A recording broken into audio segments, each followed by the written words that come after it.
آج تو عورتوں کا حال یہ ہو گیا، ہر شادی پہ نیا ڈریس چاہیے، نہیں ہے پڑوسن کو ملا مجھے بھی چاہیے، اس کو ملا۔ میری بہنوں، ڈریس اور زیور کے چکر میں تو تم تباہ ہو، آخرت کی فکر کرو۔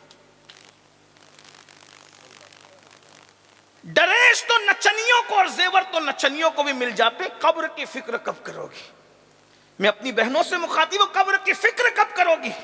فرمایا کبھی سیدہ نے فرمائش، بلکہ بات پہ بات نکلتی ہے، سہیل باپو نے ذکر چھیڑا سیدہ کا، تم بات پہ بات نکلی تو ایک بات مجھے یاد، اتنی بھی فرمائش کبھی نہیں کی کہ آج گھر میں آٹا نہیں، آج تیل نہیں ہے گھر میں، کبھی نہیں کی۔ اگر آپ سننا چاہتے ہیں تو اس طرف بات چلی گئی ہے تو میں اس طرف پیش کروں، آپ کو پتہ چلے گا۔ مولا کائنات جنگ میں مصروف تھے، جنگ کی مصروفیات تھی، توجہ عرض کر سکتا ہوں نا؟ جی جی آپ تھک تو نہیں گئے نا؟ سردی میں مجھے ڈر لگتا ہے کہ میں نے جلدی گفتگو ختم کرنا، اس کی وجہ یہ ہے کہ حضور کی امت کا خیال کرنا ہم پہ لازم ہے۔ جب نماز مختصر کی جا سکتی ہے لوگوں کا خیال کر کے، اللہ، تو تقریر کیوں لمبی کریں؟ موسم اچھا ہوتا ہے تو پھر ہم بھی کھلتے ہیں، لیکن ٹھنڈی کا موسم ہے، بوڑھے بچے سبھی ہیں، بہرحال چلیں بات اب میں اینڈ کی طرف لے جاتے ہوئے کروں۔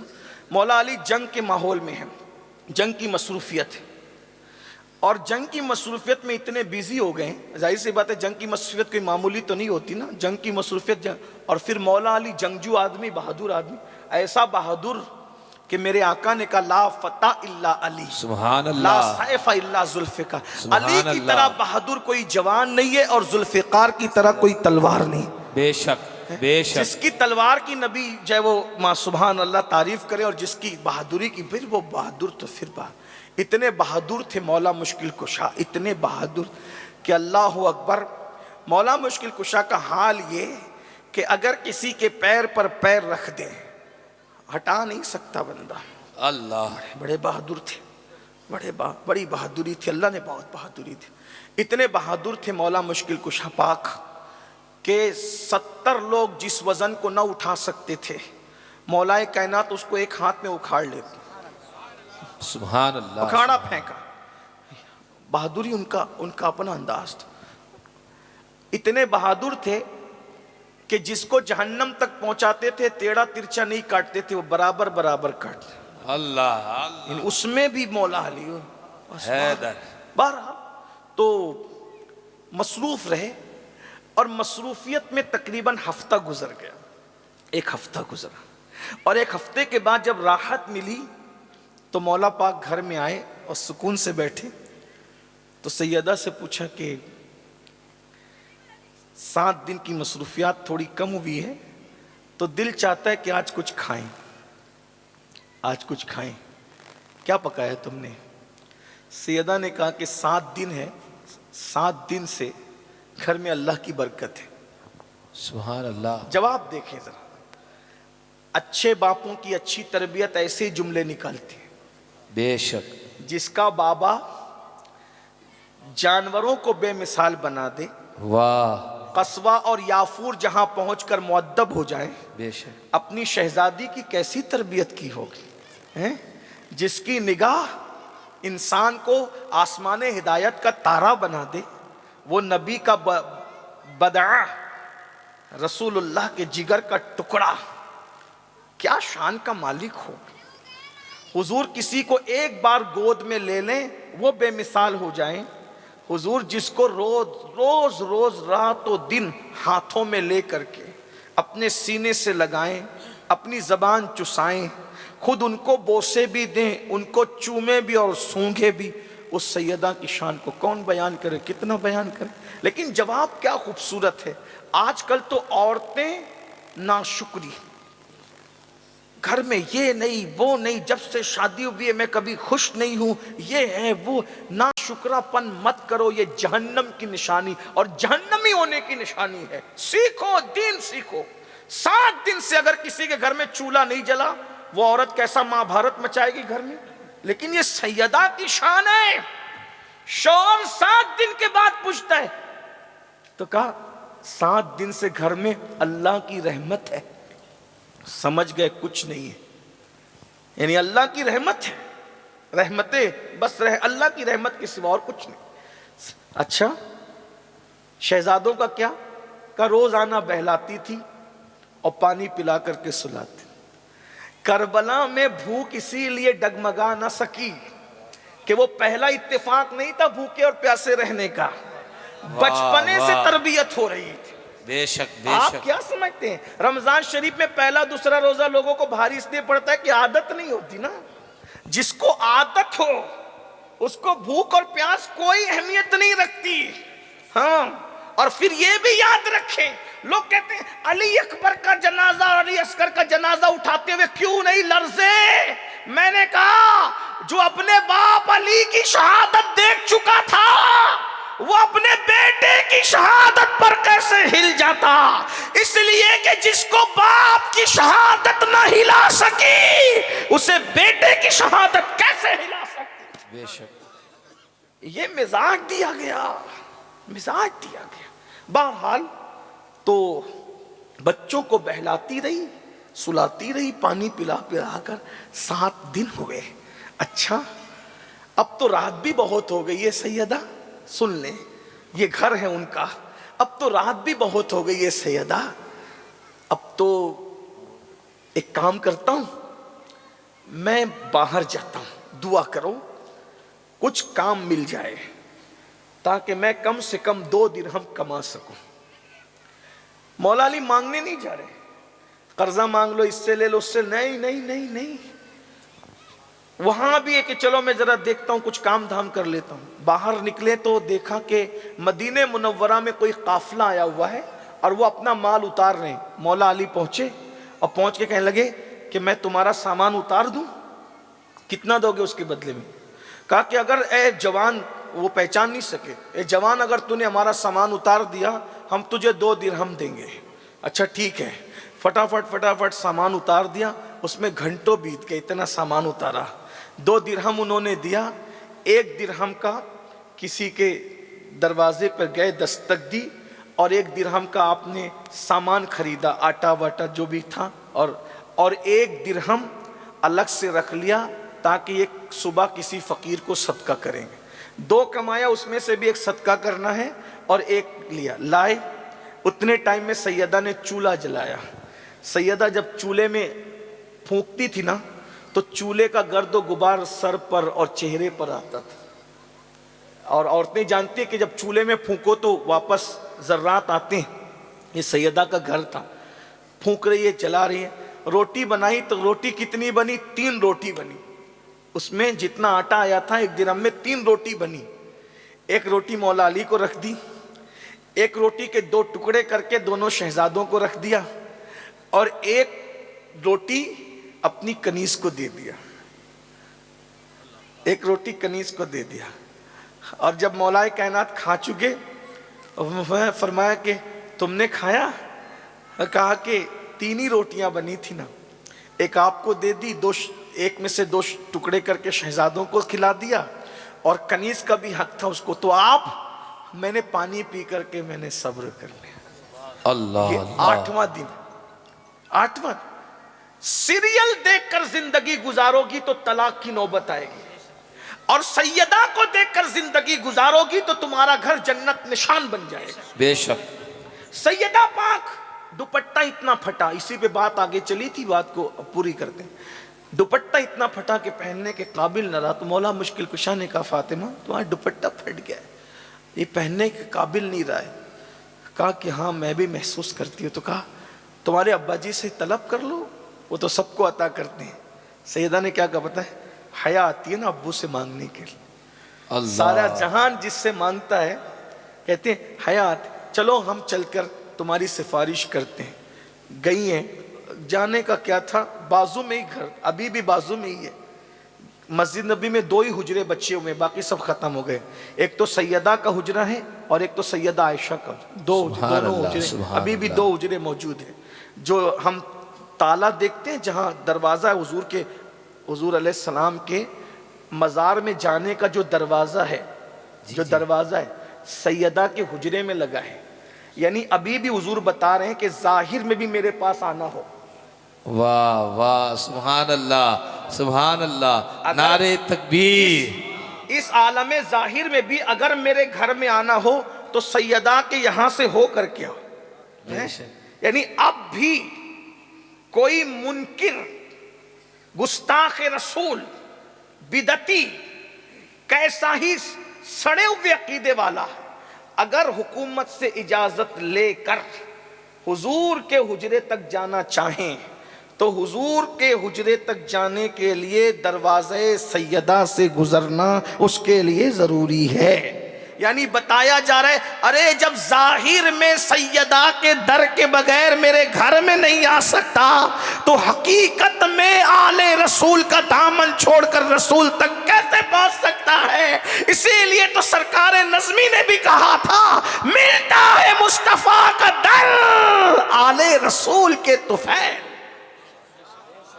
غور کریں، سیدہ پھر سیدہ ہے، سیدہ پھر سیدہ ہے۔ حضور کے پاس آئے، آنے کے بعد مولا نے کہا آقا فاطمۃ الزہرا کا دوپٹہ اتنا پھٹ گیا ہے کہ پہننے کے قابل نہیں۔ آقا نے فرمایا ابھی، حضور کا انداز دے، ابھی بدر و احد کے یتیموں کا حق دینا باقی ہے، میں اپنی بیٹی کو کچھ کیسے دے دوں؟ البتہ اس وقت میں فاطمۃ الزہرا کو، چونکہ بظاہر اس وقت میرے پاس کچھ نہیں ہے، میرے پاس اونٹ کا چمڑا پڑا ہوا ہے، اس لیے میں کہتا ہوں کہ یہ اونٹ کا چمڑا لے جاؤ اور اسی چمڑے پر فاطمہ کے دوپٹے میں پیون لگا لو۔ 16 ٹکڑے کپڑے کے تھے اور 17واں پیون اونٹ کے چمڑے کا تھا، اور وہ اونٹ کا چمڑے کا جو پیون تھا وہ بالکل سر پہ آتا تھا۔ جب وہ پیون لگا کر کے اوڑا ہے دوپٹہ، حضور آ گئے۔ بہرحال باپ تو پھر باپ ہی ہوتا ہے، واہ، باپ کتنا بھی سخت دل ہو بیٹی سے پیار کرتا ہے، اولاد سے پیار کرتا ہے۔ جس کا بابا رحمت للعالمین ہو، ساری کائنات کے لیے، سارے عالمین کے لیے جو رحمت بنا کر بھیجا، وہ بیٹی پہ کتنا مہربان ہوگا۔ جس نے دوسروں کی بیٹیوں کی عزت بتائی اور بچائی ہو، وہ اپنی شہزادی پہ کتنے مہربان ہو۔ جب بیٹی کے سر پہ دوپٹہ دیکھا کہ دوپٹے میں 17واں پیون چمڑے کا ہے، اونٹ کے چمڑے کا، آنکھ میں ٹپ ٹپ آنسو آ گئے اور رو پڑے۔ حضور کو دیکھ کر کے مولا علی بھی روئے، مولا علی کو دیکھ کے سیدہ بھی روئی۔ تو سرکار نے ہمیں رونا نہیں، کیا تم اس بات پہ خوش نہیں ہو؟ کیا تم اس بات پہ خوش نہیں ہو کہ دنیا والوں کے لیے دنیا کی نعمتیں ہیں اور محمد اور آل محمد کے لیے جنت کی نعمتیں ہیں؟ سبحان اللہ۔ میں اپنی بہنوں سے کہنا، آج جو زنا بڑھ رہا ہے، زنا اور بدکاری، بے پردگی، اس میں مہن کردار ادا کر رہی ہے۔ عورتیں پردے میں رہیں اور مرد اپنی نگاہوں پہ کنٹرول کریں۔ تو پہلی وجہ وہ کفن چور بیان کرتا ہے کہ میں نے دیکھا کہ قبر میں جو منہ پھرا ہوا ہے سور اور بندر کی طرح ہے، اس کی پہلی وجہ تھی یا تو وہ شراب پیتا تھا یا تو زنا کرتا۔ پھر اس کے بعد اس نے کہا کہ میرا جی نہ بھرا، ڈرا تو تھا لیکن میں نے سوچا چلو بھئی کچھ کمانا تو ہے، تو دوسری قبر کھودی۔ جب میں نے دوسری قبر کھودی تو میں نے دوسری قبر میں ایک اور بھیانک منظر دیکھا کہ میت سور کی طرح ہے اور جہنم کی زنجیروں میں جکڑی ہوئی ہے۔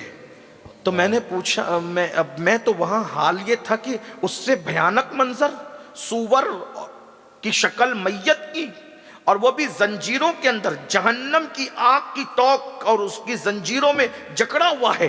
تو جب میں بھاگنے لگا تو غیب سے آواز آئی سنتا جا، یہ بھی 2 گناہ کرتا تھا، ایک تو یہ جھوٹی قسمیں کھاتا تھا اور یہ حرام روزی کماتا تھا، اس لیے اس کا یہ حال کیا۔ جھوٹی قسم، جھوٹی قسم۔ آج لوگ گناہ نہیں سمجھتے۔ اللہ پاک ارشاد فرماتا ہے حدیث قدسی میں، میرے نام کو قسموں کا نشانہ نہ بناؤ، جو میرے نام کی جھوٹی قسم کھاتا ہے میں اس کی 7 نسلوں کو برباد کر دیتا ہوں اور ان پہ لعنت کرتا ہوں۔ آج قسم کوئی معنی نہیں رکھتی لوگوں کے لیے، جھوٹی قسم۔ تو میں یہ جھوٹی قسم کھاتا تھا، اور یوں بھی سچی قسم بھی مت کھایا کرو جب تک جان، عزت اور مال پہ بننا ہے، مت کھاؤ قسمیں، کیونکہ جو بات بات پہ قسم کھائے اللہ اس کی روزی میں گھٹوتی لاتا ہے، اس کی روزی کو گھٹا دیتا ہے۔ آج لوگ چھوٹی چھوٹی بات پہ قسمیں کھاتے ہیں۔ اور پھر دوسرا گناہ حرام کمائے. آج حرام، سود، جوا، شراب کے دھندے، جوے کے دھندے، نشے بیچنے کے دھندے مسلمانوں میں بہت عام ہو رہے ہیں. میں سمجھتا ہوں کہ کیا بے غیرتی کی لعنت ہے. ایم ڈی مسلمان بیچ رہا ہے، شراب کے دھندے مسلمان، سود مسلمان، جبکہ یہ بات کہہ دی گئی ہے کہ کعبے میں زنا کرنا اور سود کھانا دونوں برابر برابر ہے. جو سود کا ایک لقمہ کھائے گویا اس نے اپنی ماں کے ساتھ 36 مرتبہ زنا کیا. پھر بھی لوگ سود کا دھندا کر. نشہ بیچ، میں نشہ بیچنے والوں سے پوچھتا ہوں کیا تم نشہ بیچتے وقت اپنے بچوں کو بھول جاتے ہو؟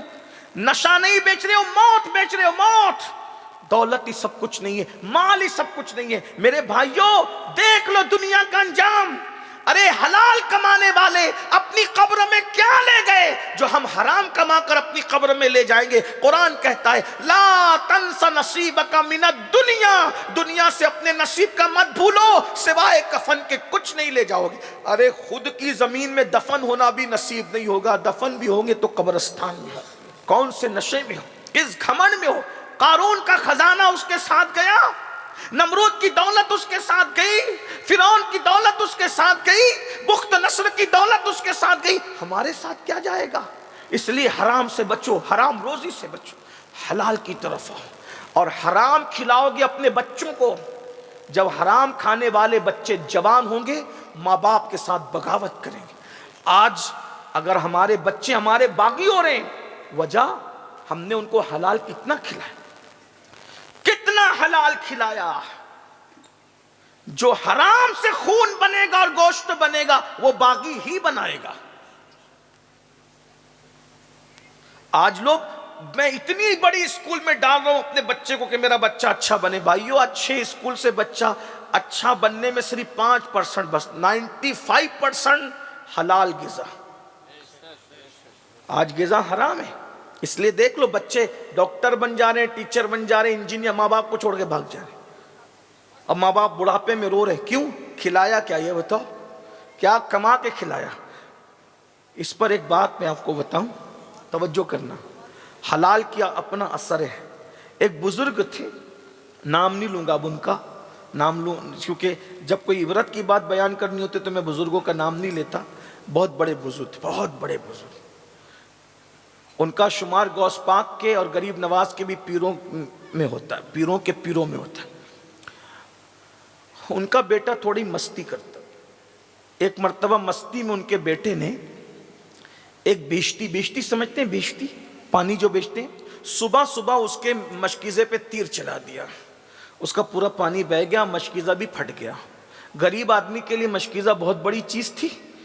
پانی پورا گر گیا، مشکیزہ پھٹ گیا. وہ روتے ہوئے حضرت کے پاس آیا، حضرت پورے بصرہ میں آپ کا نام ہے، شان ہے، عزت ہے، مقام ہے، بلندی ہے، یہ آپ کے بچے نے میرا مشکیزہ پھاڑ ڈالا.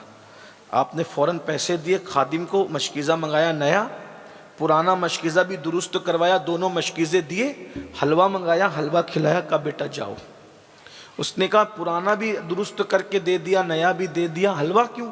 کہا حلوہ جو ہے نا وہ ٹوٹے ہوئے دل کو راحت بخشتا ہے، اس لیے میں نے حلوہ کی طرح، میرے بچے نے تیر چلایا، مشکیزہ پھٹا تو تیرا دل تو ٹوٹا ہوگا نا، اس لیے جو وہ میں نے دل کو راحت دینے کے لیے حلوہ کھلایا. جو پرانا بھی لے جا، نیا بھی لے جا، جا اللہ تجھے برکت دے. اب بچے کو کچھ نہیں کہا بزرگ نے. یاد ہم تو بچے شرارت کرتے تو انہی کو پیٹتے رہتے. ان کو پیٹنے والوں کبھی اپنے آپ کو بھی پیٹو، کبھی اپنی قسمت کو، اپنی تقدیر پہ بھی غور کرو نا، اپنی کرتوت پر بھی غور کرو. بچے کو کچھ نہیں کہا. گھر میں آئے، بیوی کو کہا فرما بردار بیوی بتاؤ جب یہ تمہارے پیٹ میں تھا تو تم نے کیا کیا کھایا تھا، لقمہ تمہارا کیسا تھا، یہ بتاؤ. حضور میں نے تو حلال کے سوا کچھ نہیں کہا. میں تمہیں مہلت دیتا ہوں، سچ بتانا ورنہ سزا ملے گی. بہت غور کیا، جب جان پہ بن آئی، پریشان ہوئی تو بہت غور کیا. کہا حضور بات یاد آ گئی، غلطی ہوئی، بہت بڑی غلطی. کہا کیا؟